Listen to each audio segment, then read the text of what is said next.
Սիրած աղջիկը կմեկնես Միացյալ Նահանգներ սովորելու։ Դες ստացվեց, որ կարոտը ավելի ուժեղ դուրս եկավ եւ ես որոշեցի, որ պետք է իր հետևից գնամ, ես էլ այնտեղ սովորեմ, որ իրար կողք լինենք, իրար մոտ լինենք։ Հայրս հետո եկավ, ասեց վերջ բոլորից բռնելու եմ։ Առաջի արձագանքը գիտեք որն է, որ ես պետք է ավտոմատը վերցնեմ, գնամ սրանց դեմ կռվելու։ Եթե Գրենլանդիան ամեն դեպքում հայտնվի ԱՄՆ-ի կազմում կամ անեքսիայի տակ, փոխվում է ոչ միայն միջազգային իրավունք, հա, փոխվում է միջազգային պատմության տրամաբանությունը։ Վերջերս միջազգային իրավունք չկա։ Միացյալ ազգերի կազմակերպությունը կարելի է գցել աղբարկի մեջ, ուժն է որոշելու ամեն ինչ։ Հայազգ ուղղակի հոգնել է լինել հայազգ, որովհետև մարդիկ ուզում են պոստմոդեռնի մեջ ապրեն, մարդիկ չեն ուզում քարից հաց ստանան։ 3 տարվա ընթացքում, ասենք, գյուզալական Արցախը գնաց կորավ։ Բարևս, այսօրվա Ալֆա զրուցակցի հյուրն է Ավետիք Չալաբյանը, հայակվե միավորման համակարգող։ Ողջույն։ Բարդ։ Հիմա շատ են դրջացնում, հա, բոլոր հարցազրույցները եւ այլն, հա, շատերը մեզ սպասում են, որ մենք սկսելու ենք Հայաստանում տիրող իրավիճակից, քաղաքական գործընթացներից եւ այլն, իհարկե դրան հետ կանդրադառնանք, բայց մի փոքր փորձենք սկսենք մեր ոդքասթը այլ տեսանկյունից։ Դուք որ փոքր եք, ընդհանրենք դպրոց գնացիք, դուք պատկերացնում եք ճակատագիրը ձեզ ուրա հասցնելու, թե այն ժամանակ կային մանկական երազանքներ։ Ես օրինակ սկզբից կոսմոնավտ ուզում դառնալ, որպես բոլոր սովետի երեխաները, հետո զգացի, որ չեմ ուզում, հայրս ֆիզիկոս էր եւ ես որոշեցի ֆիզիկոս դառնալ առանց իմանալու ֆիզիկան դա ինչ է եւ առաջի դասերից ես դա ասել եմ, դա բոլորը հիշել են։ Ձեր մոտ ոնց էր դա անցնում, անհոգ մանկություն էր, թե արդեն որոշել էիք։ Ուրեմն տեսեք, այդ հետաքրքիր հարց է, իմաստով որ իմ հայրս էլ էր ֆիզիկոս, ինչպես նաև մայրս, եւ ես իրենց հետքերով գնացի Երևանի Պետական համալսարանի ֆիզիկայի ֆակուլտետ, որը ավարտել եմ գերազանցությամբ, հետո էլ սովորել եմ ֆիզիկայի ֆակուլտետի ասպիրանտուրան։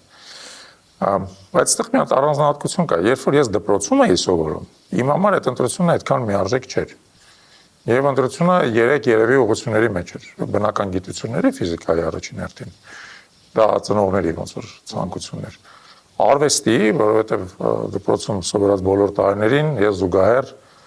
հաճախում էի Հենրիկ Գիգիցյանի կերպարվեստի դպրոցը, եւ ես մտածում էի, որ կարող է եւ ընտանիքի մեջ ոնց որ այդ ճյուղն էլ կար, էլի, արվեստագետների, նկարիչների թևական նկարում եք։ Չի ասի, որ հիմա լուրջ նկարում եմ, բայց այն ժամանակ լավ էի նկարում, որովհետև անմիջականորեն անընդհատ զբաղվում էի դրանով, եւ դա էլ էր հնարավորություն։ Բայց երրորդ ուղղությունը, որ ասեմ, նույնիսկ կզարմանաք, երրորդ ուղղությունը հենց այն ժամանակ, իսկ այն ժամանակը սովետական տարիներն էր, ես դպրոց ավարտել եմ 89 թվականին, սովետական միության ժամանակ։ Դա քաղաքականությունն էր։ Դեռ այդ ժամանակ, երբ որ սովետական միությունում ոչ մի քաղաքականություն չկար, մենք բոլորս ապրում էինք այդ երկարաթա վարակույրի հետևը, ինչ որ իմաստով նաև երկարաթա մամլիչի տակ, ես մտածում եմ, որ ես կմեծանամ, կդառնամ քաղաքական գործիչ։ Ուրեմն 7-րդ դասարանում ես առաջին անգամ գնացի մասնակցեցի քաղաքական գիտելիքների հանրապետական օլիմպիադայի եւ հաղթեցի։ Հանրապետական օլիմպիադա քաղաքական գիտելիքներ։ Հետո հաջորդ տարին էլ գնացի հաղթեցի։ 8-րդ դասարանում էլ քաղաքական գիտելիքների օլիմպիադան հաղթեցի։ Երբ որ 9-րդ դասարանում սկսեց Ղարաբաղյան շարժումը, ես ղեկավարում էի մեր դպրոցի, այսպես ասած, Ղարաբաղ կոմիտեն եւ նաեւ կոմերիտական կազմակերպությունը, որ նույն բանն էր դարձել։ Այն աշճան, որ կոմերիտմիության բանից կենտրոնական կոմիտեից հանրապետության հատուկ մարդ ուղարկեցին Բարսասյան, որ ինձ այդտեղից հանեն, որպես, այսպես ասած, կոմունիստական գաղափարները կան եկող։ Այսինքն այդ գիծը իմ մեջ, այդ զուգահեռ զարգանում էր եւ երբ որ ես արդեն ընդունվեցի պետական համալսարան, Ղարաբաղյան շարժումը շարունակվում էր եւ ես շատ ակտիվ էի եւ համալսարանի ուսանողական խորհրդի կազմում էի արդեն ամբողջ այդ ուսանողական կազմակերպության ղեկավարներից մեկը Ղարաբաղյան շարժման։ Դա այդ թեւը իմ մեջ կար։ Հետո գիտեք ինչ տեղ ունեցավ։ Երբ որ 90 թվականին հնարավորություն առաջացավ ի վերջո ընտրություններով հաղթել կոմունիստներին եւ նոր իշխանություն Հայաստանում ձևավորել, ես անմիջականորեն այդ ընտրություններին մասնակցում էի որպես պատգամավորների տեխնացուներից մեկի ընտրական շտաբի ղեկավար։ 18 տարեկանում եղել եմ ընտրական շտաբի ղեկավար պատգամավորներից մեկի։ Եվ երբ որ մենք հաղթեցինք եւ այն պատգամավորը, որին տեխնացուն, որին ես օգնում եմ, եւս հաղթեց, անցավ ազգային ժողով, կամ գերամեկի չեք ասի։ Ավետիք Գևորգյան։ Ավելի շուտ, եթե ճիշտ եմ հիշում, Ավետ Գևորգյան։ Գրիգորյանը, ներողություն, այնքան ժամանակ անցել է։ Ավետ Գրիգորյան։ Ավետը հիշում եք։ Հա, Ավետ Գրիգորյան, հա։ Եվ ինքը տեխնացու էր, ՀՇ-ից տեխնացու էր ժամացույցի գործան, Արաբկիրի, ներկայիս Արաբկիրի ինչ որ մի մասում, հա։ Եվ ինքը հաղթեց, միջոց կոմունիստներին հաղթեցին, իր հիմնական մրցակիցը 26 կոմիսարների շրջանի կոմունիստական կուսակցության շրջկոմի նախաբաներ, քարտուղարներ առաջի, եւ մենք հաղթեցինք, մաքուր ընտրություններով հաղթեցինք, 50 քանի տոկոս մենք ենք հավաքել, 30 քանի տոկոս ինք, ուրիշ տեխնազներ կան, եւ դա իմ համար առաջին ընտրական փորձն էր, նույնիսկ 10 տարեկան չկա այդ ժամանակ 90 թիվներ, ընտրական շտաբի ղեկավարում, ասեմ ձեզ անկեղծ դռնեդուր տնետուն մտել եմ, ամեն ընտանիքի հետ շփվել եմ, բոլորին, ասենք, թռուցիկներ եմ բաժանել, բոլորին բացատրել եմ ինչու է պետք քվեարկել մեր տեխնացուի օգտին եւ ընդհանրապես ՀՇ-ի օգտին, եւ վերջը կարողացանք ընտրություններով հաղթենք։ Իմիջած մենք կարողացանք հաղթենք, որովհետեւ եթե դուք հիշում եք այդ ժամանակաշրջանը, կես-կես էր։ Գերագույն խորհրդում ոնց որ բացարձակ մեծամասնություն չկար։ Ցել վերևի ընտրատարածքը Լեոնիդ Մկրտչյանն էր, եթե չեմ սխալվում, բարեկամություն մետրոյի։ Կարող է։ Կոմունիստ էր։ Մկրտչյան չէր, Լեոնիդը Հակոբյան էր։ Հակոբյան։ Լեոնիդ Հակոբյան, հա։ Ես ունեմ ազգանում օրը։ Ահա, Լեոնիդ, ես ո՞ւտեղ իրանց ընտանիքը ճանաչել եմ, հա, Լեոնիդ Հակոբյան։ Կամից հարցնեմ, եթե արդեն որից կետին ենք հասել, հա, Հայաստանի պատմության, եթե հնարավոր լիներ, էլի կզբաղվեք նույն բանով, էլի կսատարեք ՀՇ-ին ընդդեմ կոմունիստների, թե ամեն դեպքում կոմունիստների կուսակցության ժամանակները։ Կսատարեք, գիտեք ինչու, ես իհարկե երբ որ ՀՇ-ն կիսվեց, իսկ ՀՇ-ն կիսվեց հաջորդ տարիցյուրին, հա, ես մնացի ՀՇ-ի ազգային ժողովրդավարական թևի հետ, Վազգեն Մանուկյանի եւ այլն, հա, այսինքն ՀՇ-ն երկու մասի կիսվեց, էլի լիբերալ թևի, հակակոմունիստական եւ ազգային ժողովրդավարական թևի, ես մնացի ազգային ժողովրդավարական թևի, ավելին ձեզ ասեմ, դուրս եկա քաղաքականությունից։ Դուրս եկա քաղաքականությունից, որոշեցի, որ այնուամենայնիվ պետք է կենտրոնանամ ուսմանս վրա եւ երևի մինչեւ 96 թիվը, երբ որ հաջորդ նախագահական ընտրություններն էին, ես քաղաքականությունից դուրս եմ մնացել, զբաղվել եմ իմ կրթությամբ, բիզնեսով եւ այլն։ Հետո սկսեցի նորից վերադառնալ քաղաքականություն, հասկանալով, որ ի վերջո չես կարող անմասն մնալ այն զարգացումներից, որոնք երկրում են տեղում։ Ոստի այդ իմաստով ես կարծում եմ, որ այո, նույնը կանեի, որովհետև ես ֆունդամենտալ մերժել եմ կոմունիստական գաղափարախոսությունը եւ մերժել եմ սովետական կայսրապետությունը։ Ես միշտ եղել եմ ազգային թևում, ոչ միայն ինքս, նաեւ իմ ընտանիքը, նաեւ իմ ընտանիքի, իմ ծնողներն էլ են եղել այդ թևում։ Այդ ժամանակ 65 թվականից սկսած Հայաստանում որոշակի ազգային վերածնորդություն էր, իմ ծնողները միշտ դրան մասնակցել են։ Ես միշտ գաղափարախոսական դաշտում եմ եղել, ծնողներ, ոչ միայն ծնողներ, սրանց ընկերները եւ այլն։ Դրա մեջ են, դրա համար այդ ազդեցությունն էին վրա միշտ կրում։ Եվ զարմանալի չի, որ ասենք բնականաբար ընտրություն եմ կատարել։ Ես ավելին ասեմ, ես հիշում եմ 91 թվականի ամառը օգոստոսը, երբ որ Գեկաչեփեն տեղի ունեցավ, առավոտյան Սևանի ափին հանգստանում ենք այդ ժամանակ ամառ էր։ Ուրեմն առավոտյան հերոստատուսները միացնում ենք, այդ տեսնում ենք այդ մռայլ դեմքերը Գեկաչեփեն, Յազովը, ես իմ Յանաևը, բան եւ այլն։ Ես նայում եմ առաջի արձագանքը, գիտեք որն է, որ ես պետք է ավտոմատը վերցնեմ, գնամ սրանց դեմ կռվելու։ Ավտոմատը վերցնեմ, գնամ սրանց դեմ կռվելու, ուրիշ արձագանք իմ մտքումս չկար, բարկաց։ Հայրս հետո եկավ, ասեց վերջ բոլորից բռնելու են, որովհետեւ հա, բնական։ Պապայի մոտ աշխատում էր բան Դավիթ Շահնազարյանը, Ղարաբաղ կոմիտեի թղթաբանության մեծ մասը այդ ռադիոֆիզիկայի նվիրված պրինտերներով էր, հա, տպվում եւ այլն լիստովկի գրվել եւ ինքն է մենոք էր այդպես սամիզդատ կարդալ եւ այլն կոմկուսի անդամ չդարձած վախեցանք մի պահ, որովհետեւ բոլոր հնարավոր ավտոմատ չէ, բացի մոտ էլ բան կար, որ հանուն արդեն մեր ազատության, հայրիկիս ազատության, ես լեզուն բանան է։ Բայց ուրիշ հարց տամ, իմ մոտ օրինակ այսպեսի կարծիք է ձևավորվում, միգուցե սխալ, միգուցե ճիշտ, բայց եթե համեմատել ներկայիս Հայաստան հետ, խորհրդային Հայաստանը ավելի սուվերեն երկիր էր, քան ներկային Հայաստանը, համաձայն չեք տարբեր պարամետրներով։ Բարդ հարց, անկեղծ ասած այդքան էլ համաձայն չեմ, ասեմ ինչու։ Նախ այն Հայաստանը չուներ բանակ եւ չուներ ազգային իշխանություն։ Այն իշխանությունը, որ այստեղ ձևավորվում էր, ուներ որոշակի ազգային դիմագիծ, հա։ Եվ ոչ միայն Հայաստանում, Վրաստանում եւ մեր բարձրային երկրներում խորհրդային մոտեցումը տարբերվում էր մնացածներից, որովհետեւ իրանք հասկանում էին, որ սրանք այս երկրները իրանք կռվով են վերցրել։ Խորհրդային միությունը զենքի ուժով է գրավել Հայաստանը, Վրաստանը մերձվածան։ Մնացածները տենց տեխնիկա դիմադրություն ա եղել, ասենք օրինակ Բանում կենտրոնական Ասիայում բազմաչների դիմադրություն կար, բայց օրինակ Ադրբեջանում դիմադրություն չի եղել։ Հա, Ուկրաինայից գալի մասը ուլտրա սովետական էր։ Մանավանդ արևելյան մասը շատ սովետական էր։ Արևմտյան մասը մի քիչ այլ էր, ավելի հակախորհրդային էր, բայց արևելյանը այդ խորհրդային միության մեղմացած կորիզն էր, ընդհակառակ էլի։ Ընդեղի մեղմացած ընդեղի բնակիչները ռուսներից ռուս էին ավելի։ պայմանականորեն ասած։ Դրա համար տարբերություն կար, բնականաբար տարբերություն կար, բայց ես չի ասի, որ մենք այն ժամանակ ավելի բարձր բան ունենք, ինքնաբար բան ունենք։ Օրինակ այն ժամանակ մի քիչ վիճենք, հա, այն ժամանակ Հայաստանի Հանրապետության տարածքում մեկ բանակ կար, ոչ թե 3, հա, կոպիտ ասած։ Մեկ ինչ կար։ Մեկ բանակ էր կանգնած, հա, ոչ թե 3 բանակ կանգնել էլի։ Հիմա տեսեք, Ընդհանրապես ասեմ, անկախությունը իհարկե ամենաշատ լավ բան է, բայց մենք հիմա ներկա փուլին ասել ենք նրան, որ մեզ ոչ մեկ ոչ մի բանի մասին չի հարցնում, ոչ մեկ ոչ մի բան չի անում։ եկեք հասկանանք ինչ։ Խորհրդային միությունն էլ երևի թե բաժանենք տարբեր, հա։ Բայց խորհրդային միությունում էլ մեզ չեն հարցնում։ Եկեք հասկանանք ինչու ենք մենք այս կետին հասել, որովհետև գիտեք ոնց է, եթե դուք համեմատեք, ասենք Հայաստանը այսօր ավելի բարձր ինքնիշխանություն ունի, քան թե 10 տարի առաջ, ես կասեի, այո, 10 տարի առաջ ավելի բարձր ինքնիշխանություն ունենք, ակնհայտ է, որովհետև այն ժամանակ վերահսկում էինք ամբողջ Արցախը, պարտված չէինք, ազատության ավելի մեծ աստիճաններ ունենք, գոնե մեր տարածաշրջանում որոշակի խաղի կանոններ կարող ենք մենք ինքներս պարտադրել եւ այլն, ակնհայտ է դա։ Բայց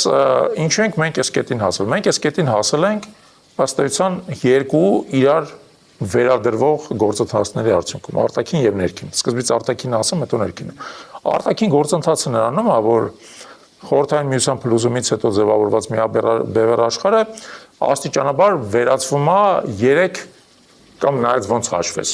Կամ 2 կամ 4, նայած ոնց հաշվես։ Ես պայմանականորեն 4-ը բևեռ անվանեմ, այլ բանա, որ այդ բևեռները իրար մոտ են։ Միացյալ Նահանգները, Եվրոպական միությունը, Ռուսաստանի Դաշնությունը եւ Չինաստանը, հա, 4 բևեռ են։ Իրական 4 բևեռ կա եւ մենք որ երբ կտեսնենք հիմա լարվածությունը օրինակ Եվրոպական միության եւ Միացյալ Նահանգների միջեւ, օրինակ Գրենլանդիայի համար կամ Ուկրաինայի հարցում, հասկանում ենք, որ այնուամենայնիվ Ատլանտիկայի երկու ափերում շահերը կարող են իրարից տարբերվել։ Մենք միշտ դա անվանել ենք հավաքական արևմուտք, բայց հասկանում ենք հիմա, որ հավաքական արևմուտքը այդքան էլ հավաքական չէ։ Նույն կերպ ասենք չես կարողացել, որ Ռուսաստանի ու Չինաստանի շահերը ամեն իրեք համընկնում են, չէ, ամեն իրեք չեն համընկնում։ Ինչ-որ ավարտում համակրում են, ինչ-որ բանում տարբերում։ Դա համար պայմանականորեն որոշենք, որ մեր համար 4-ը բևեռ է։ Այդ 4 բևեռների միջև մրցակցությունը այնքան կտրուկ է սրվել, որ իրանք մեղմ ասած բոլոր պայմանականությունները դրել են մի կողմ, բացահայտ ասում են, ասենք, որ վերջ այն միջազգային իրավունք չկա, Միացյալ Ազգերի կազմակերպությունը կարող է գցել աղբարկղի մեջ, ուժն է որոշելու ամեն ինչ։ Այն աշխարհում, որ ասենք Միացյալ Նահանգները վերջերս, ասենք մի քանի գործողություններ եկեք նայենք, հա։ Գործողություն 1, Պաշտպանության նախարարությունը վերանվանել են պատերազմի նախարարություն։ Աշխարհում ուշտակ տես բան չկա։ Եվ երբ որ իրանց նախարարը ելույթ անանում դրա մասին, ասում է, մենք վերանվանել ենք, որպեսզի այո բոլորը հասկանան, որ մենք պատրաստ ենք պատերազմել։ Կետ 1, կետ 2, Մադուրոյի առևանգումը Վենեսուելայի մեջից, որի միջոց ռազմական գործողություններ 100-ից ավել մարդ է զոհվել, հարյուրավոր միավոր ռազմական տեխնիկա է, դրան մասնակցել հիմնականում օթանավեր, ուղղաթիռներ եւ այլն, այսինքն դա բան էր, պարզապես առևանգում չէր, ռազմական գործողություններ, բայց իր տեսակի մեջ նմանը չունեցող, թեև ժամանակին Պանամայում էլ է մոտավորապես այդ կարգի գործողություններ։ Ասած տոչիչնի գործողություն։ Այո, թիրախային, կետային գործողություններ, նորից իր նմանը համարյա չունեցող, բայց Ամերիկան դրանով էլ ցույց տվեց, որ ասենք միջազգային իրավունքի վրա ինքը կարող է ինչ-որ իմաստով քաշ քաշի, բայց ամենահետաքրքիրը նույնիսկ առևանգումը չի։ Այլեն որ այն իշխանությունը, որ այնտեղ հիմա մնացել է, սկսել է Միացյալ Նահանգների հետ համագործակցել։ Սկզբից ինչ-որ մի հատ ռոպագանդիստական հայտարարություններ են արել բան եւ հետո սկսել են համագործակցել։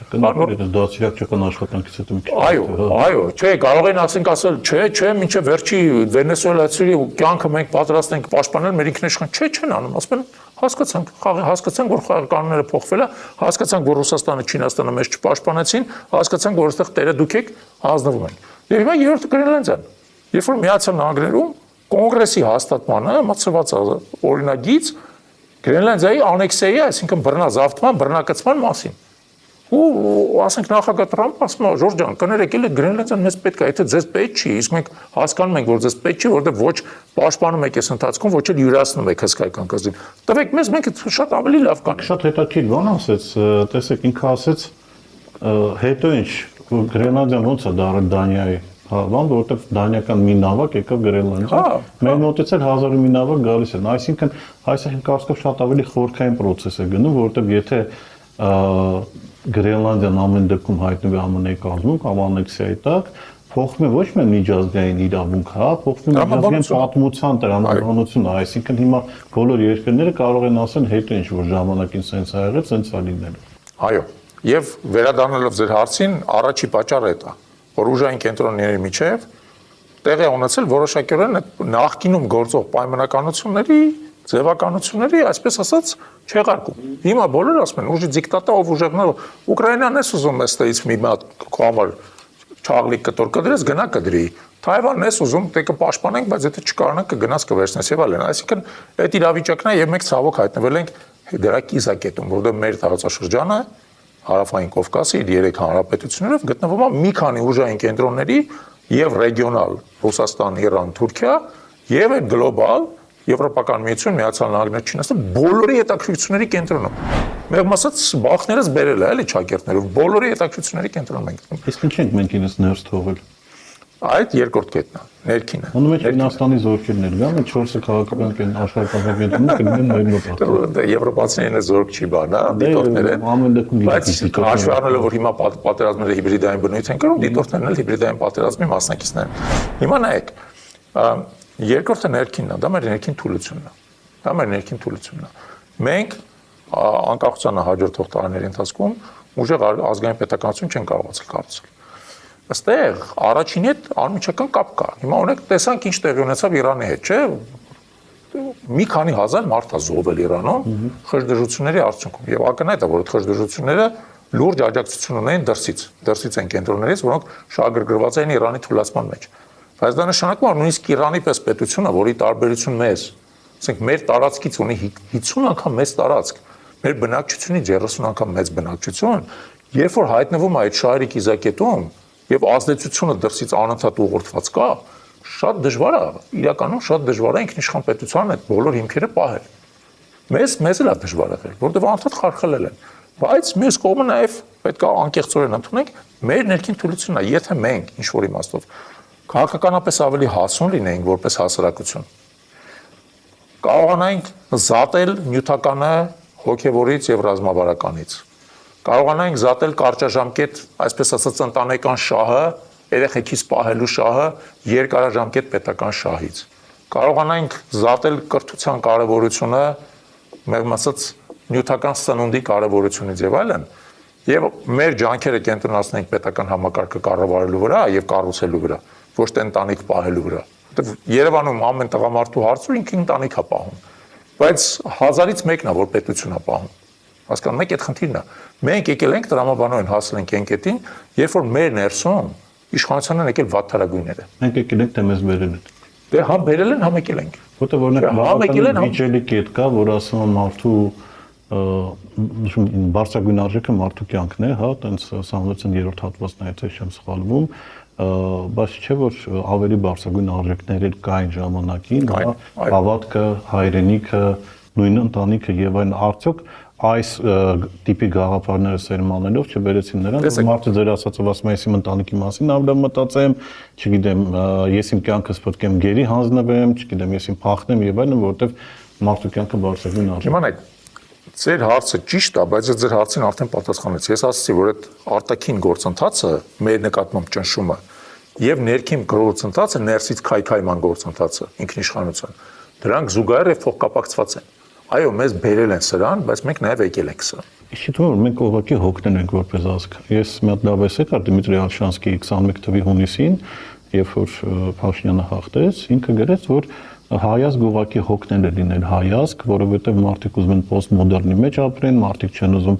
քարից հաց ստանան, մարդիկ չեն ուզում գնան ցուրտ դիրքերում կանգնեն, մարդիկ ուզում են ինչպես բոլորը iPhone, մարդիկ ուզում են, չգիտեմ, թռնել Եվրոպա հաց ուտել գալ եւ այլն, այսինքն մաշվածության ինչ որ խնդիր կա նաեւ։ Տեսեք, գիտեք ոնց է, եւ այո եւ ոչ, եւ այո եւ ոչ։ Ասեմ ինչու այո եւ ասեմ նաեւ ինչու եւ ոչ, հա, որովհետեւ ճշմարտությունը իրական մի քիչ ավելի բարդ է։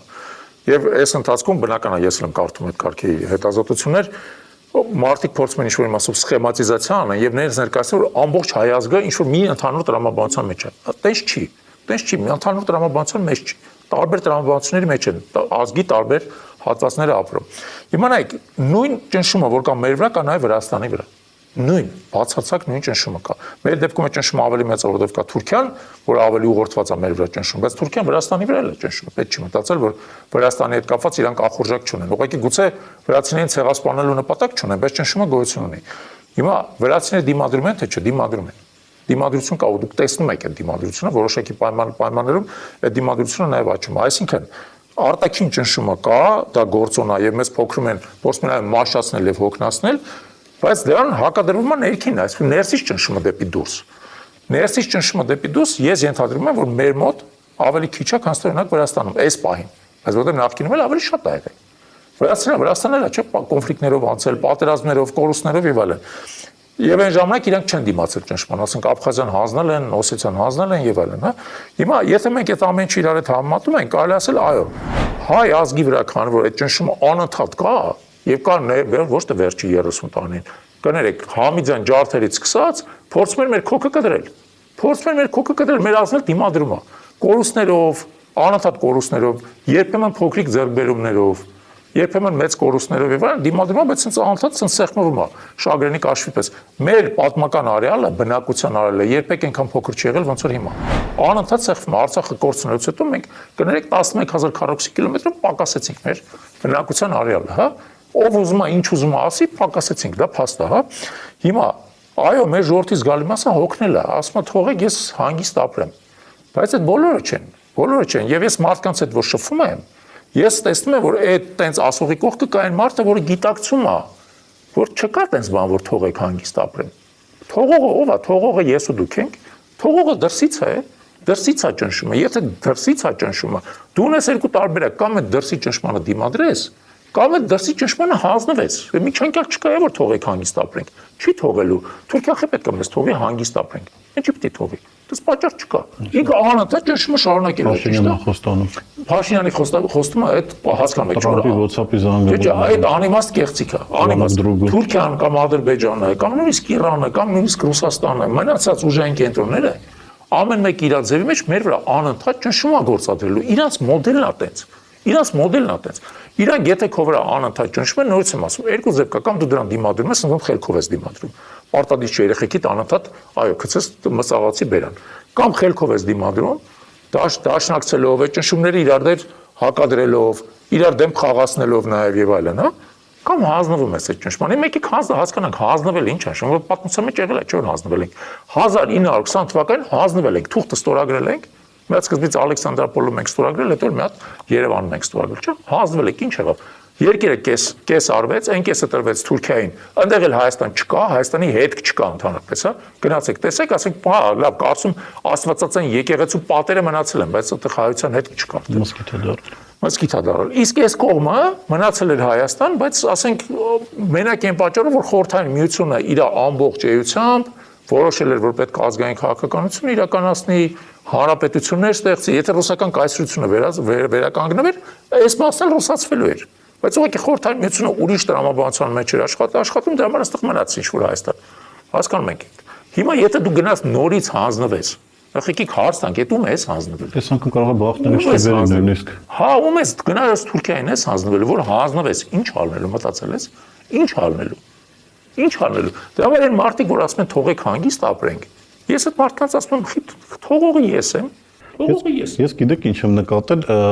մի քանի օր տաքսիով գնում եմ վարորդի հետ, վարորդը սկսեց խաղաղություն, նորմալ է, բարեկամ, հարևան, վերջապես չի կարելի թուրքերի հետ կռվել եւ այլն առևտուր բան։ Ֆրանսիա ասի դու քո երեխա համար թուրք դայակ կվերցնես, որ քեզ նայ ոնց ախպեր չէ իհարկե։ Ասում դու նոր չէր խոսում բարեկամությունից եւ այլն, այսինքն դա հենց ձեր ասացի այդ երկայնությունն է, էլի, բայց այդ մի մարդու մեջ է տեղավորված հետաքրքիրը, որ ինքը լսել է ռոպագանդա, բայց իր ներսի, չգիտեմ, հայը ինչ որ դիմադրություն է ցույց տալիս։ Էդ է, որ այո, հենց էդ է, դուք ինձ թվում է շատ ճիշտ կետի բերեցիք, որ մեր ժողովուրդը հիմա երկատված է։ Ինքը բնական կերպով խաղաղություն է ցանկանում եւ ինձ թվում է մենք բոլորս էլ խաղաղություն ենք ցանկանում։ Ոչ մեկ էլ չի ուզում պատերազմ, եւ խոսքը ընտրությունն է իրականում, ոչ թե խաղաղության ու պատերազմի միջեւ է։ Ընտրությունը հանձնվելու եւ դիմադրելու միջեւ է։ Դիմադրությունը պարտադիր չի պատերազմի տեսքով լինի։ Հիմա մենք միջեւ 2020 թվականը դիմադրում ենք, չէ՞։ Պատերազմով չէ։ Դիմադրում էր, որովհետեւ զորքդ նստած էր խրամատներում, դիմադրում էր, որովհետև զենք էր առնում, դիմադրում էր, որովհետև բանակցային գործընթացում ատոմներով կարճած էր քո իրավունքից եւ այլն, դիմադրում էր։ Ասենք հենց դիմադրությունը դադարեցրիր եւ ասիր, այ գիտես ինչ, ես հոգնել եմ արդեն, ինչ արեցին։ 3 տարվա ընթացքում, ասենք, գյուզալական Արցախը գնաց կորավ։ 3 տարվա ընթացքում ընդ որում ինձ թվում է իդեպ Ալիևը դրա մասին բարբերաբար նշում է, իրենք էլ են զարմացել ինչքան հեշտ են վերցրել։ Իրանք էլ են զարմացել, ինչքան հեշտ են վերցրել այն տարածքը, որը պատմականորեն միշտ անմաչելի է եղել։ Քանի անգամ փորձել են չեն կարողացել։ Ես միշտ դա եմ ասում, ինձ որ ասում են, որ կառույցները պաշտպանական լավը չեն եղել, չգիտեմ, ես մեծ օրինակն եմ բերում 9 պաշտպանական շրջաններից 8-ը պահել են իրենց դիրքերը, հիմնական խնդրումը 9-րդում էր գլոբալ առումով եւ այդտեղից ամեն ինչ սկսվեց, դա այսինքն բայց ուղղակի երբ դա հոգեբաներն են նաեւ պետք է վերլուծեն, ոնց եղավ, որ ասենց 3-4 տարվա մեջ, հա, կոտրվեց էլի, սկսեց։ Կոտրվեց, ընդ որում ես գիտեմ, որ դուք զբաղվել եք նաեւ ռազմաշինությամբ, եթե ճիշտ բանանեմ, Արար հիմնադրամը բավական շատ բան են կարել դիրքերի բաների համար։ Դուք այդ ժամանակ նկատեցիք արդեն, որ ինչ որ այդ շեստերոնքը կսկսեցին հետ ֆռալ, այսինքն այդ բանակի մեջ են մտավ այլ թոքնածություն եւ այլն։ Տեսեք, ասեմ ես ինչ եմ նկատել օբյեկտիվորեն, հա, եւ մենք այդ մտահոգությունը ունենք։ Ուրեմն Արար հիմնադրամը պաշտպանության նախարարությունից սկսել է աշխատել 2014 թվականին։ Մենք պաշտպանության նախարար այն ժամանակ Սերյան Օհանյանի հետ հուշագիր ստորագրեցինք եւ սկսեցինք օգնել պաշտպանության նախարարությանը այն թեմաներով, որոնք ավելի տենց հումանիտար, վերլուծական բնույթ ունեն, հետո աշճանաբար մեր այսպես ասած գործունեության շրջանակը ընդլայնվեց։ Առաջի ուղղությունից մեկը, որ մենք սկսեցինք աշխատել, դա Վազգեն Սարգսյանի համալսարանի հետ աշխատանքն է, որովհետեւ մենք գիտակցեցինք հետեւյալը, որ Վազգեն Սարգսյանի համալսարանը նա պատրաստում է ոչ թե սպաների, այլ մեր ասած զինվորների։ Այսինքն նրանք սպայական այն ժամանակ կարողություն բավարար, կառավարչական կարողություն, հա, այսպես ասած անձնակազմի կառավարման, ռազմավարական մտածողության բավարար չեն տալի։ Եվ մենք սկսեցինք փորձեցինք հասկանալ ինչու՞մ է խնդիրը եւ ասենք օրինակ ծրագրային բլոկը ընդարձակենք, հումանիտար բաղադրիչները կրթության ընդարձակենք եւ այլն։ Այդ աշխատանքն ենք փորձում իրականացնել, որպեսզի ավելի համապարփակ կրթություն ստանար սպան, ավելի լայն մարդկային մտածողություն, մտածելակերպ ձևավորեր, ավելի ռազմավարական տեսլական ունենար եւ այլն։ Իհարկե այդ աշխատանքը չստացվեց ազնվորեն ասած այն ժամանակ, որովհետեւ խոչընդոտները շատ են եւ այդ համակարգի ներծանը շատ մեծ։ Բայց մենք գիտեք ինչ տեսանք։ 10 տարվա մեջ 2006-ից մինչև 2016 թվականը դիմողների թիվը Վազգեն Սարգսյան համալսարան գիտեք քանի անգամ էր կրճատվել։ Քանի անգամ։ Թիվը ասեք հələ։ 10 տարվա մեջ քանի անգամ կարող է 2-3 անգամ։ 2-3 անգամ չէ, 100 անգամ։ 100 անգամ։ Այսինքն դուք պատկերացեք հետեւալը, որ այն ժամանակ 300 տեղին տարեկան մոտավորապես 300 տեղի ընդունելություն են։ 300 տեղին դիմում էր 1000 երիտասարդ։ Այսինքն բան կար, մրցույթ կար, լուրջ, մեկ տեղին 3 հոգի։ 16 թվականին դիմել է 8 երիտասարդ։ 16 թվականին դիմել է 8 երիտասարդ։ Այդ ես որ տեսա, իմ համար արդեն այդ շատ կարևոր ինդիկատոր է եւ դա տեղի ունեցել նախկին իշխանությունների ժամանակ, որ օրինակ բանակի հեղինակությունը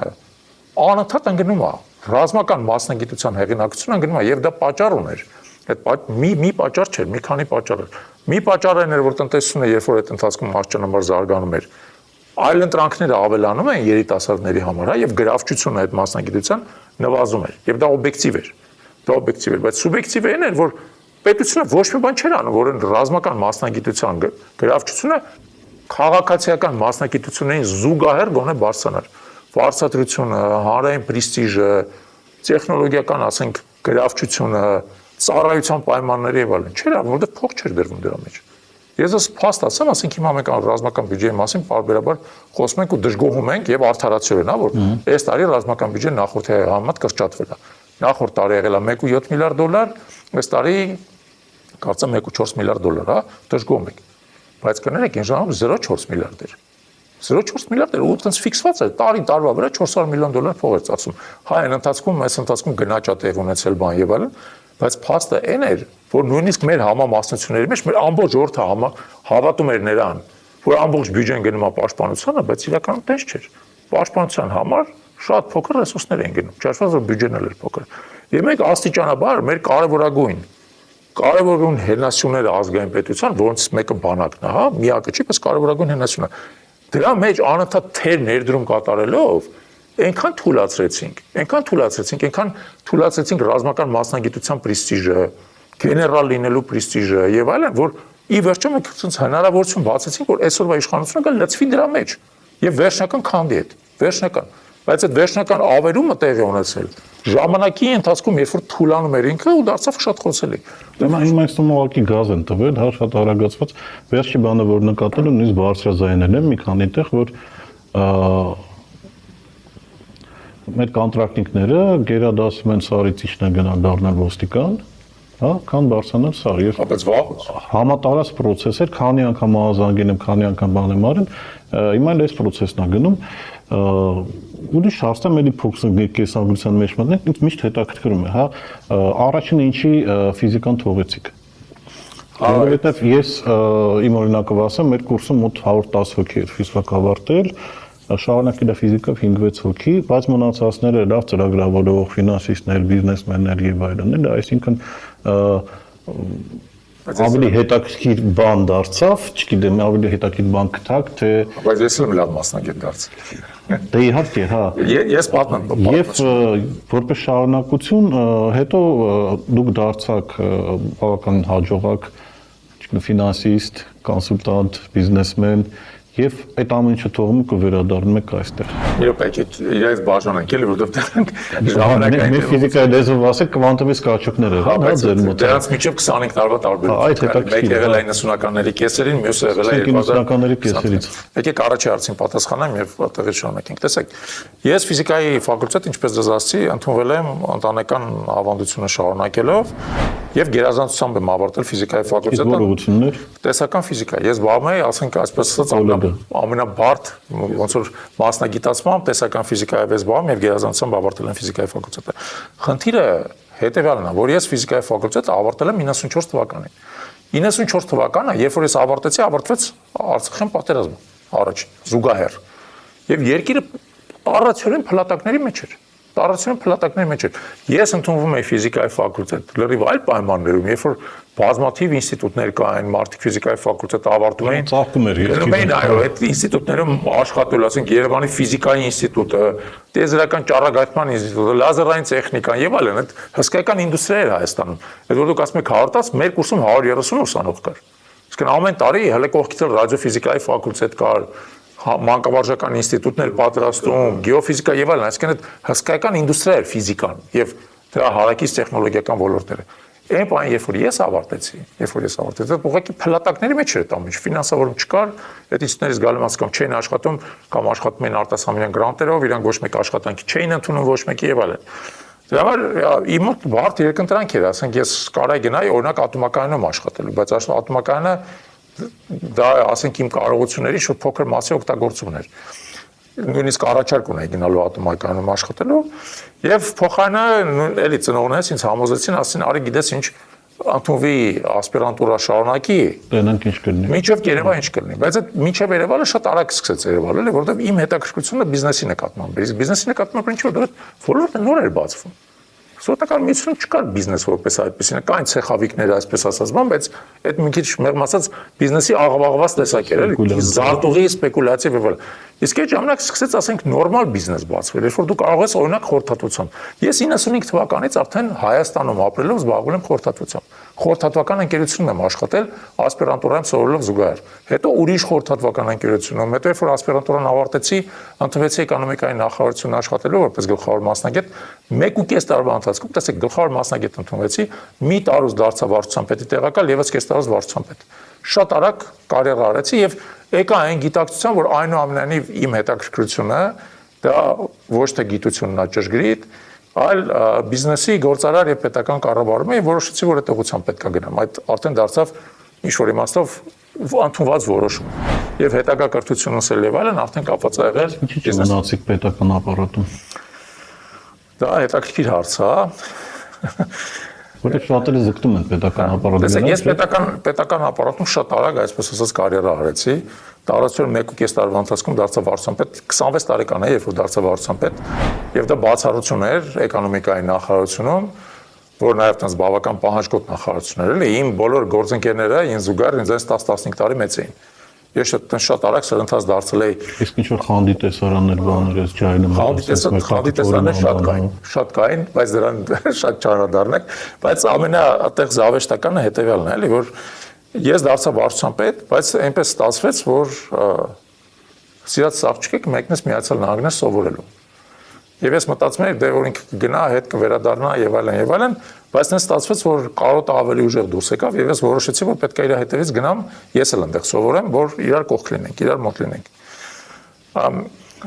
Դիմեցի համապատասխան ծրագրերի, քննություններ հանձնեցի, ընդունվեցի Հյուսիսային Կարոլինայի համալսարանի բիզնես ակադեմիան Ուրեմն 99 թվականի մայիսի մասն եմ իմոց ես պատմում 99 թվականի մայիսին վերադարձա նախարարին ասում եմ հարգելի պարոն նախարար խնդրում եմ ընդունեք իմ ազատման դիմումը նայում եմ վրես ասում եմ տղա ջան դու չես գժվել ոնց ազատման ասում եմ ինչի ասում եմ քեզ տարի առաջ ես վարչապետ դարձել քեզ նշանակել ենք այսքան պատասխանատվություն ենք տվել քո հետ այսքան հույսեր ենք ապում ո՞ւս կարաս թողես գնաս ասում պարոն նախարար ավելի սրտին չեմ կարող հրամայեմ էլի այնտեղ ծիրած աղջիկնա չեմ կարող թողեմ կարոտը տանջում ա իսկ զարմանալի բան էլի իսկ կայց էտա բացատրությունն է ու մի խոսքով հետո բարձրաց որ նախարարս ստորագրել էր այդ ամեն ինչը 99 թվականի հոկտեմբերին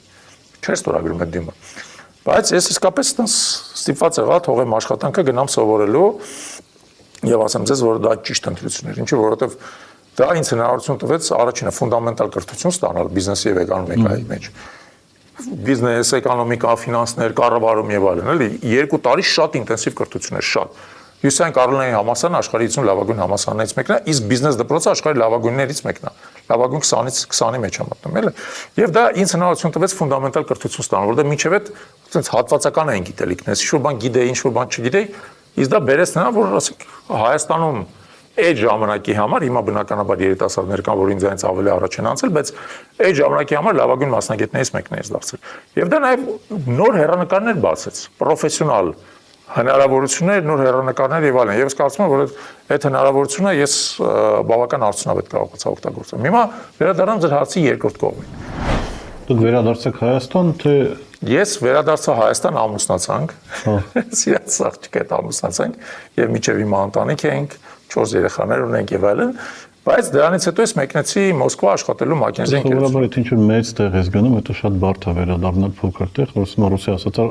ռազմախնիտոտ, ռազմերինից։ Այդ շատ հետաքրքիր հարց է։ Հիմա տեսեք, McKinsey-ում ես աշխատել եմ 19 տարի։ Ընդունվել եմ որպես խորհրդատու, հետո դարձել եմ գործընկեր, հետո դարձել եմ ավագ գործընկեր եւ ընկերության բաժնետեր։ Վերջի 5 տարիներում ղեկավարել եմ McKinsey-ի միջազգային մետալուրգիական ստորաբաժանումը, ամբողջ աշխարհում մեկ եմ աշխատել, ամբողջ աշխարհում մեկ ունեցել եմ։ Ինչու մետալուրգիա, ուրիշ թեթև բան չկար։ Չէ, չկար։ Այդ էլ լավ, ախր չեք թողում, որ հարցին պատասխանեմ։ Մետալուրգիան հետաքրքիր դեպք է, որովհետեւ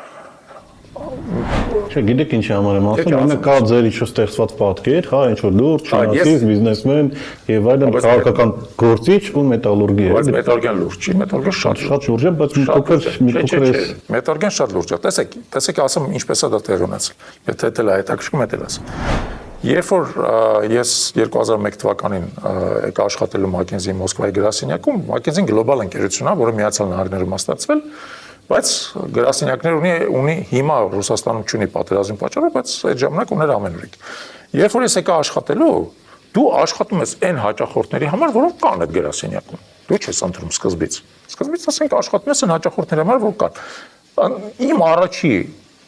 նախագիծը, որի վրա ես աշխատել եմ, վերաբերվել է գարեջրին։ Ոչ թե մետալուրգիային, ոչ թե նավթին, վերաբերվել է գարեջրին, որտեղ կար մի հատ արևմտյան ընկերություն բելգիական, որը ուզում էր Ռուսաստանում գործող գարեջուր արտադրող ընկերություն առներ, իմ առաջին նախագիծը եղել է այդ գնագոյացումը, գնահատումը, այսպես ասած M&A, գիտեք, ձեռք բերում այդ ընկերություն։ Բայց դա ինչ-որ իմաստով պատահականություն էր, որովհետև դա արևմտյան հաճախորդ էր, միանգամյա միած ծրագիր էր։ Ռուսաստանում մեր հիմնական հաճախորդները կամ հումքային ընկերություններն են կամ բանկերը։ Հումքայինը պայմանականորեն ասեմ մի քանի տեսակ կա հումքայինի մեջ։ Նավթ, քիմիա, նավթաքիմիա, գազաքիմիա եւ այլն, մետալուրգիա, հանքագործություն կամ դրանց շատ ընկերություններ կան, որ ինտեգրված են, հանքամետալուրգիական են, հա, եւ բանկերը։ Հիմա ես կամ պետք է բանկերի ուղղությամբ գնալ, հետո սկսեց զարգանալ, ասենք նաեւ ցանցային, այսպես ասած, առևտուրը բաներ, բայց այդ բանը դրանք այդքան զարգացած չէին 2001 թվականին, երբ որ ես գնաց։ Կամ պետք է գնայի բանկերի ուղղությամբ, կամ պետք է գնայի հանքահամքային ուղղությամբ։ Բանկերը ավելի հարմար չէ։ Հարմար էր, բայց ավելի մրցակցային էր։ Ավելի մրցակցային էր, ավելի կոշտ էր մրցակցությունը, ես էլ մեծ առավելություն չունեի։ Այն ուղղությունը հումքային, ես ունեի մի հատ կարևոր առավելություն, որ ես ֆիզիկոսի կրթություն ունեի եւ ինժեներական պատկերացումները ինձ գիտելիքի տեսանկյունից մրցակցային առավելություն էին տալի, տարբերություն բանկերի, որոնց ֆիզիկա չկա։ Բանկերում կա մաթեմատիկա, բայց մաթեմատիկա բոլորն էլ լավ գիտեին։ Իսկ ես նաեւ ֆիզիկա լավ գիտեի։ Եվ դա ինձ առավելություններ տալի, ասենք, շատ ավելի լավ էի հասկանում, ինչ է նշանակում նավթի հանույթ, կամ ինչ է նշանակում մետալուրգիական արտադրություն եւ այլն։ Դա տվեց նրան, բերեց նա, որ ես այդ հանքային ուղղության մեջ, հումքային ներողություն, եւ ես մինչեւ գործընկեր դառնալը աշխատել եմ եւ նավթային ընկերություններում, եւ քիմիական ընկերություններում, եւ հանքահումքային ընկերություններում եւ մետալուրգիական ընկերությունում։ Դրանց բոլորի մեջ ինձ ամենաշատը մետալուրգիան էր դուր գալի, որտեղ ինչ որ իմաստով ինձ ավելի հոգեարազատ էր։ Աստիճանաբար սկսեց նեղ մասնագիտացում տեղ ունենալ, եւ այդ նեղ մասնագիտացումը ինձ մեծ առավելություն տվեց, որտեղ մնացածները նեղ չէին մասնագիտանում, ըստեղից ընդեղ էին թռնում։ Ինձ նեղ մասնագիտացումը բերեց, որ ես մետալուրգիան խորությամբ սկսեցի հասկանալ։ Եվ մետալուրգիական ընկերությունները Ռուսաստանում նաև մի հատ ուրիշ առավելություն ունեն, որ իրենք բոլորը մասնավորեցված էին, բոլորը առանց բացառության։ Բանկերը մի մասը պետական էր, նավթային ընկերություններից զգալի մասը պետական էր եւ այլն, քիմիականներ եւ այլն։ Մետալուրգիական լրիվ մասնավորված էր եւ հաճախորդները մասնավոր անձիկ էին, ոչ թե ռուսական պետությունը կամ պետության ներկայացուցիչները։ Դա մեծ առավելություն էր, որտեղ իրանք բիզնեսմեններ էին, իրանք բիզնեսի տրամաբանությամբ էին մոտենում։ Եվ իրանք ավելի շահագրգիռ, իրանք ավելի մրցակցային դաշտում էին գործում։ Ռուսաստանում մետալուրգիան զգալի չափով արտահանող մետալուրգիա էր, իրանք նաև գլոբալ մրցակցության մեջ էին եւ այլն, դա բերեց նա, որ ես շատ արագ մտա այդ մրցակցային դաշտը եւ ի վերջո ինձ գտա դրա մեջ։ Եվ ոչ միայն գտա, այն աշճան հաջողությունների կարողացանք հասնել, որ Ձեզ հետաքրքիր է այդ ոլորտը։ Ինչ շատ հետաքրքիր էր, հա, շատ հետաքրքիր, որտեղ մետալուրգիան բարդ է, շատ բարդ է։ Մանավանդ է մետալուրգիան, որը բազմափուլ է, ինքը սկսում է այդ հանքահումքային գործունեությունից եւ վերջում դու ունես արդեն վաճառքների բավական բարդ համակարգ, տարբեր պրոդուկտներ, տարբեր սպეციფიკացիաներ, տարբեր հաճախորդներ, ինքը բարդ բիզնես է։ Միշտ հետաքրքիր է սևը գունավորից ինչու վատանում, սևը երկաթն է, սևը պողպատն է։ Սևը պողպատն է, իսկ գունավորը մնացած ամեն ինչն է, ալյումինը, պղինձը, ոսկին, արծաթը, նիկելը եւ այլն։ Ես գունավորի մեջ եմ աշխատել։ Գնահատի մեջ եմ աշխատել։ Հիմա որպեսզի շատ երկար չպատմեմ այս մասը, որովհետեւ գնդիները կարող է այդքան չհետաքրքրեն, բայց տեսեք ինչ ստացվեց։ Ես դրա մեջ այնքան մասնագիտացա, որ ի վերջո ամբողջ մեր ընկերությունը, մեր ամբողջ Մակենզին գլոբալ սկսեց նկատել, որ Ռուսաստանում ինչ-որ բան է տեղ ունենում մետալուրգիայում, որտեղ ոչ միտեղ առանձնապես մեծ ակտիվություն չունեին մետալուրգիայի մեջ։ Ինձ կանչեցին, ասեցին, ընկեր ջան, պետք է բացատրես, այս ինչ հրաշք ես դու արես, ո՞նց է ստացվել։ Ես սկսեցի բացատրել ինչ եմ անում։ Եվ ինչ որ իմաստով ոչ տրադիցիոն բաներ էի անում։ Ասենք մի քիչ բանից դուրս էր, այսպես ասած, արքից դուրս բաներ էի։ Ասենք կարող է դաս գլոբալ մեր միջազգային պրակտիկաներ ղեկավարես։ Ասում մի քիչ բարդ է, չեմ պատկերացնում, որ եվրոպացիները կամ ամերիկացիները ինձանից խորհուրդ լսեն, որտեղ իրանց պատկերացմամբ իրանք սպիտակ մարդ են, իսկ մենք բան ենք։ Եթե սև չենք գունավորենք, փոխրագույն ենք։ Ու այդ մասը դժվար էր իմիջալուց, սկզբից այդ ոնց որ իրանց մեր, այսպես ասած, հեղինակությունը մատուցելը, մեր գիտելիքը դժվար, բայց աշճանաբար ստացվեց։ Իդեպ ձեզ ասեմ, Եվրոպայում իսկապես շատ զարգացած է մետալուրգիական արդյունաբերությունը, շատ լավագույն ընկերությունները եվրոպական են եւ ճապոնական աշխարհում մետալուրգիական, բայց Ամերիկայում չէ։ Եվ նայած ստացվեց ժամանակի ընթացքում, որ Ամերիկայում էլ արդեն հաճախորդներ ձեռք բերեցի, հարավային Ամերիկայում, Բրազիլիայում հաճախորդներ, Հնդկաստանում, Չինաստանում։ Ամենաբարձր որտեղ։ Ես ասա որ նաև Ուկրաինայում էլ եք աշխատել։ Ուկրաինան բնականաբար շատ եմ աշխատել, բայց Ուկրաինան, այսպես ասած, մեր հետխորհրդային տարածքն էր։ Այնտեղ ես մեծ հաճախորդ ունեի, որ Ուկրաինայի խոշորագույն ընկերություն։ Այնտեղ նույն խորհրդային մոտեցումներ երկու տեղն Ռուսաստան, Ուկրաինա, չէ, արդեն սպეციფიკական։ Գիտեք ոնց է, Ռուսաստանը ավելի առաջ էր ընկած։ Ռուսաստանը միշտ Ուկրաինայից ավելի զարգացած է եղել, ինչ որ իմաստով էլ Ուկրաինան մինչև այս պատերազմը Ռուսաստանի փոքր եղբայրն էր։ Մեծ մասամբ էլ է, ցանկացած բան առաջինը Ռուսաստանում էր արվում, հետո տեղափոխվում էր Ուկրաինա։ Բայց շատ բաներով նաև իրար նման են։ Իդեպ ասեմ ձեզ, որ մենեջերներից գալի մաս Ուկրաինայում, ասենք Ռուսաստանից էին եկել, ուկրաինացիները, ուկրաինական սեփականատերերը այդ ընկերությունների, գնում էին Ռուսաստանից էին բերում իրենց մենեջերներին, որ նրանք ավելի փորձված էին, արդեն գիտեին, որ ինչպես է պետք աշխատել, պայմանականորեն ասած know-how ունեին։ Եվ այդպես աշճանաբար իմ մոտ ձևավորվեց այդ պորտֆելը, ասենք Սան Պաուլոյից մինչև Շանխայ էլի եւ վերջի տարիներին, երբ որ ես աշխատում էի Մակենզիում, երբեք շատ հետաքրքիր, որովհետեւ դու գնում ես, ասենք, ենթադրենք Չինաստան, որտեղ ամենաժամանակակից նոր կառուցած մետալուրգիական ընկերություններ էին, հսկայական, ասենք, պատկերացնելի չափերի մետալուրգիական ընկերություններ, որ մի մետալուրգիական ընկերությունը ամբողջ Հայաստանի տնտեսությունից ավելի շատ արտադրանք էր տալի։ Մի մետալուրգիական ընկերություն, պատկերացեք մասշտաբներ էլի, հսկայական, դու գնում ես, ասենք, շարքերով կանգնած են այդ դոմնային վառարանները, կոնվերտերները, բաները եւ այլն, անպատկերացնելի մասշտաբներ։ Եվ այդ մարդի մասշտաբներով ու Հայաստան վերադարձ։ Փակ, почему։ Այստեղ տեսեք ինչու է հարցը։ Սա իրականում պետք է գնանք ակունքները։ Երբ որ 2010 թվականին իմ ընկերության ղեկավարությունը Մակենզի ղեկավարությունից հրավիրեց այսպես ասած ծանր խոսակցության, Իրանք ինձ ասցին հետևելը. «Սիրելիս, դու ինչ որ շատ ես քաղաքականացվել վերջերս։ Անդադ քաղաքական հայտարարություններ ես անում, անդադ ինչ որ ձեր երկրում հարցազրույցներ ես տալի, բան, դուք նկատի ունեցեք, որ ես միայն մակեզրում չէ, ես ամիսը մեկ Հայաստանում էի, այդ ժամանակ արդեն ստեղծվել էր ազգային օրակարգը, որպես կուսակցություն, որի հիմնադիրներից մեկը ես էի, արդեն հարցազրույցներ էի տալիս եւ այլն»։ Ասեն ես ինչ հաշիվ էլ, ես ինչ է սա խառնել իրար։ Դու հասկանում ես, որ մենք ասենք գլոբալ խորհրդատվական ընկերություն ենք եւ պարտադիր պայմաններից մեկը քաղաքական չեզոքությունն է։ Դու պետք է ընտրես, դու կամ ուզում ես մեր մոտ քո կարիերան շարունակես, կամ գնա քո քաղաքականությամբ զբաղվի, բայց ուրիշ գործունեության ոլորտ քո համար գտի։ Եվ դա տեղի ունեցել 19 թվականի հունիս ամսին։ Ես ասեցի, լավ, ինձ 2 ամիս տվեք, հիմա ամառա, ես խոստանում եմ քաղաքական ակտիվությունս նվազեցնեմ,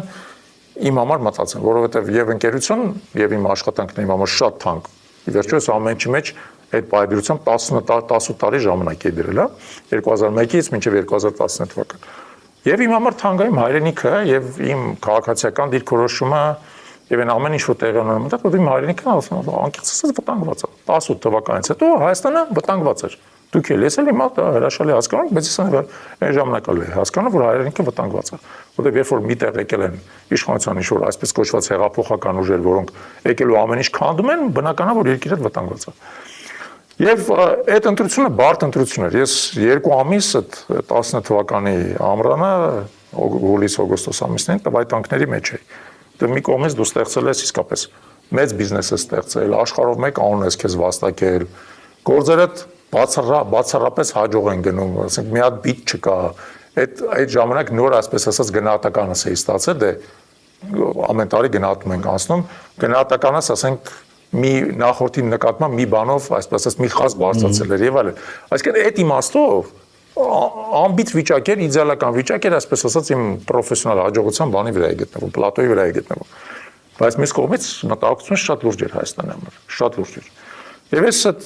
տարբեր մարդկանց հետ խոսալով, ընկերներիս հետ խորհրդակցելով եւ այլն պետք է հիշեք, որ այստեղ բոլոր դեպքերում շրջապատս կար եւ շրջապատս ոչ թե պարզապես ընկերական շրջապատ էր, գործնական շրջապատ էր, արարը կար, որը դեռ 14 թվին էր ստեղծվել։ Պաշտպանության նախարարության հետ էի աշխատում, քաղաքականության տարբեր թևերի հետ էի շփվում եւ այլն, այսինքն այդտեղ այդքան բան չի, նոր մարդ չի։ Եվ ի վերջո եկան եզրակացության, որ այո, ես պետքա վերադառնամ Հայաստան, որովհետև իմ անհրաժեշտությունը այստեղ ավելի մեծ է, քան այստեղ։ Իսկ տնեցիք։ Ես եկա, դե ծնողներս իհարկե ուրախ էին, որովհետև իրանք Հայաստանում էին, երեխաներս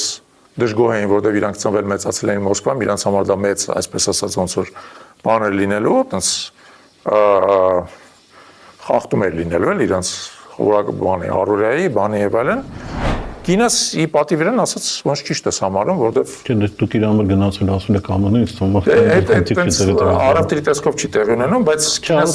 կինս շատ նվիրված է եղել միշտ այդ իմաստով եւ ասաց ոնց ճիշտ ես համարում։ Ոնց ճիշտ ես համարում, դժվար ընտրություն է մեր համար եւ մասնապես մեծից փոքր վերադառնալը դժվար է, երբ որ դու մեծ շուկայում ես գալիս ես փոքր շուկա, դա օբյեկտիվորեն դժվարություն է։ Ես բացարձակ չեմ փոշմանել, ես բացատրեմ ձեզ նաև ինչու չեմ փոշմանել, բայց ընտրությունը տենց կատարվեց։ Ի վերջո ես վերադարձա Նյու Յորք, մեր ընկերության կենտրոնական գրասենյակ, կամ կենտրոնական գրասենյակներից մեկը, քանի որ մի քանի հատ ունենք։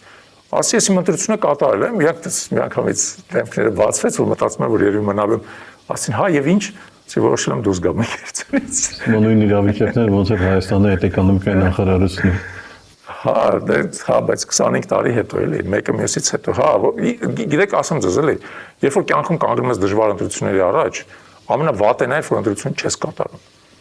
Երբ որ ինչ-որ իմաստով կյանքում հասունացել ես կյանքիդ հաջորդ փուլին գնալու, ուրեմն պետքա գնաս։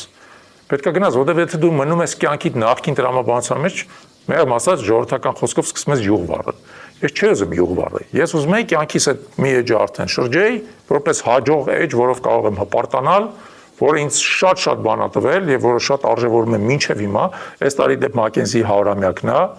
ասենք տարվա սկզբից անդադ հրավերներ եմ ստանում, ինչ որ նամակներ եմ ստանում, բան մեծ հպարտություն է իմ համար, այդ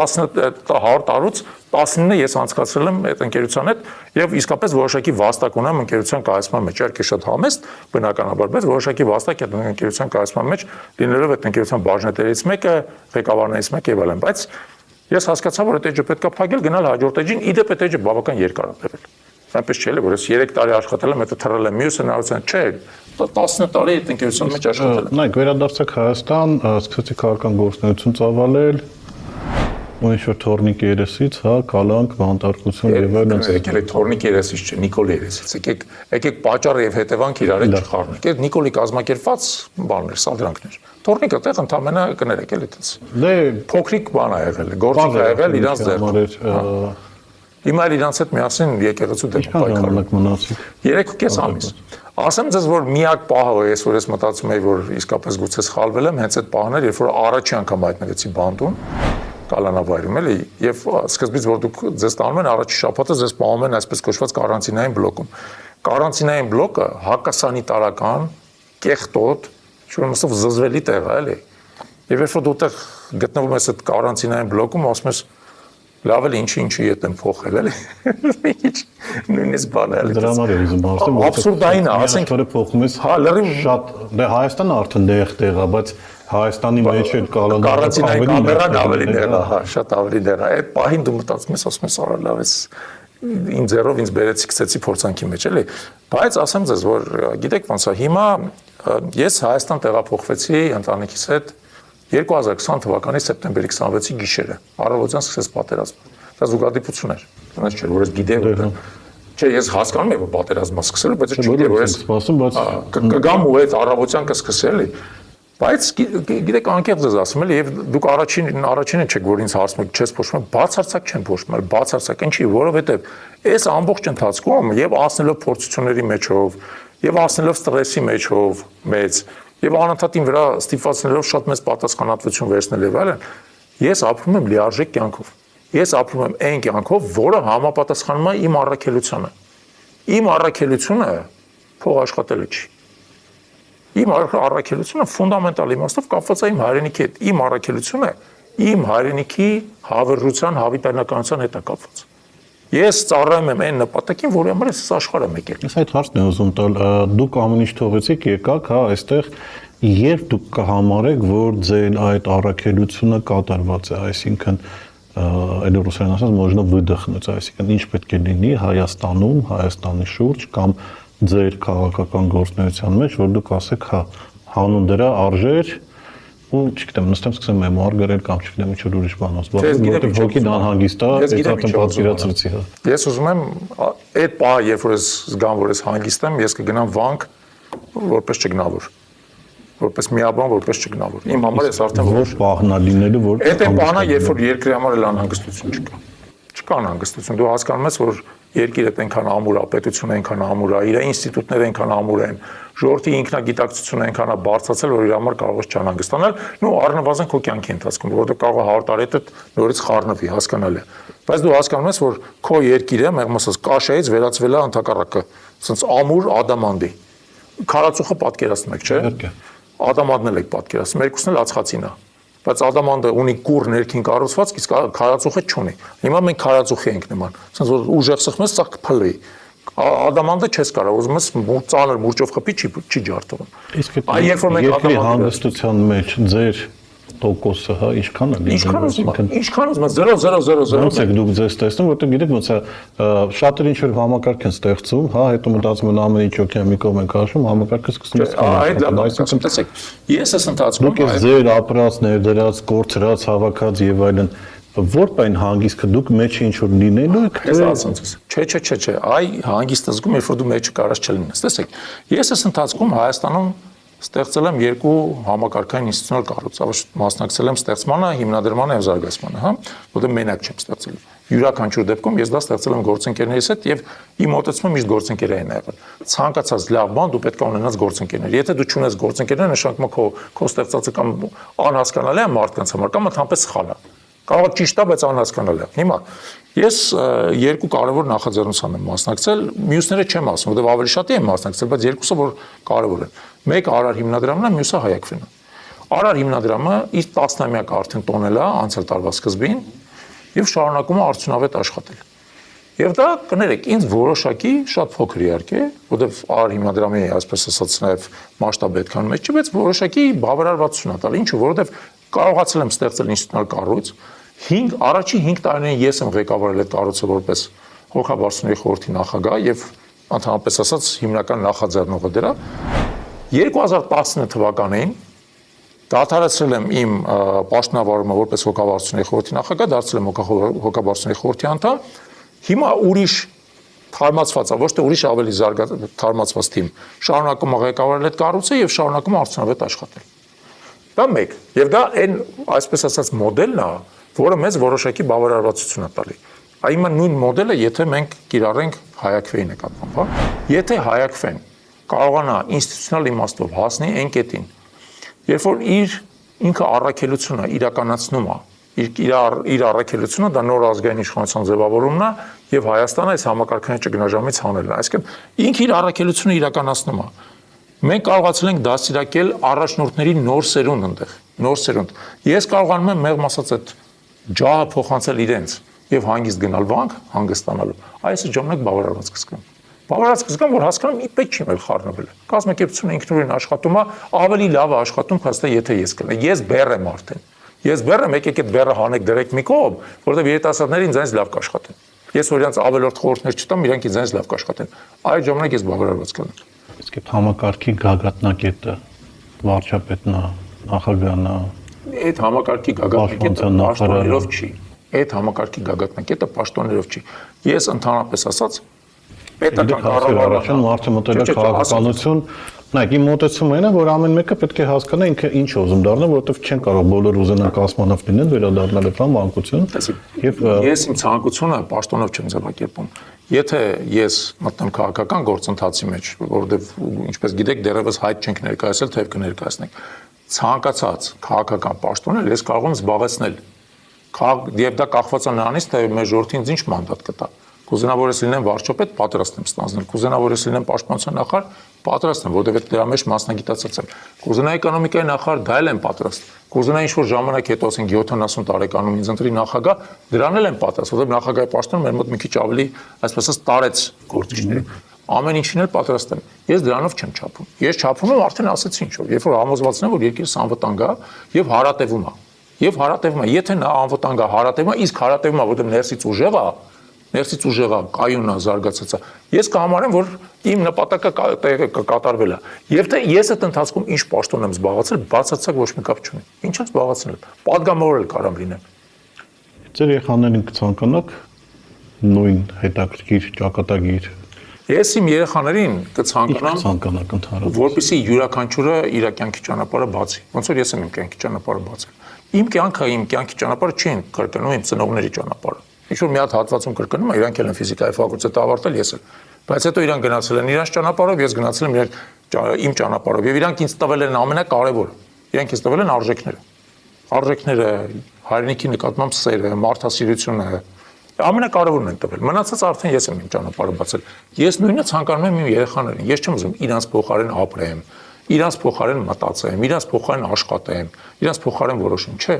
4 երեխա ունենք մենք եւ բոլոր իրարից տարբեր են, բացարձակ տարբեր են, շատ զարմանալի է, ոնց որ նմանել չլինեն այդ երեխեքի իրար, ոնց որ տարբեր ծնողներից լինեն։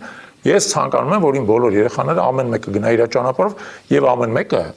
առավելագույնս իրացնի իր ներուժը։ Այն ինչ որ Աստծո կողմից տված է իրաց։ Աստծո, ծնողների, մեր հայրենիքի կողմից առավելագույնս իրաց ներուժը իրացնեն եւ ինքնուրույն դա անեն։ Ինչքան պետք է մենք իրանց ենթադրենք, կրթություն ենք տալի,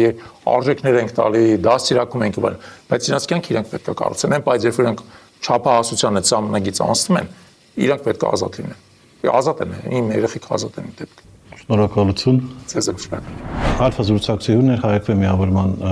համակարգող Ավետիք Շալաբյանը, շնորհակալություն։ Ձեզ եմ շնորհակալ, ստեցին ձեզ։